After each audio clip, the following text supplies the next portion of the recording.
কিন্তু বিবাহ হচ্ছে। বাসনা কি? পুত্রার্থে ক্রিয়তে বার্জা। ক্রিয়া মানে বিবাহ ক্রিয়া। পুত্র কামনায় আমি বিবাহ করলাম। কেন পুত্র চাইব? ভগবানের কাছে পুত্র কেন চাইবো আমি? সে কি আমাকে রোজগার করে খাওয়াবে? না খাওয়াতে পারে। তার ঘরে যখন সুন্দরী বউ আসবে, আমাকে বৃদ্ধাশ্রমে পাঠাতেও পারে, তার কোনো গ্যারান্টি নাই না। তবে এই জন্য নহে, তার একমাত্র কারণ হচ্ছে পুত্র পিণ্ড প্রয়োজনাৎ।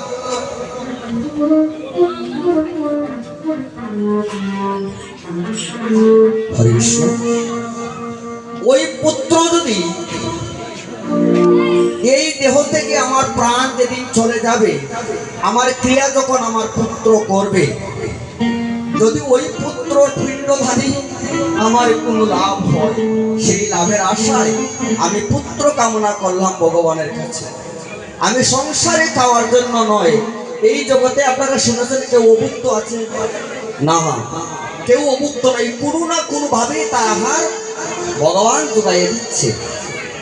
পুত্র যদি না খাওয়ায়, বাবা কখনো উপাস করবে না।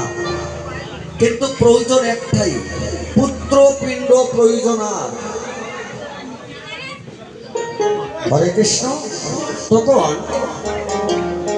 এই এমন পুত্র গড়ে তুলতে হলে নিজেকে কিছু ত্যাগ স্বীকার করতে হবে। আমরা জগতের অনেক কিছু ত্যাগ স্বীকার করতে পারি, কিন্তু ভগবানের জন্য আমরা ত্যাগ স্বীকার করতে পারি না। এই জগতে নাম বিনা জীবের অন্য কোনো উপায় নাই, উপায় নাই, উপায় নাই। তাই হরি নাম করো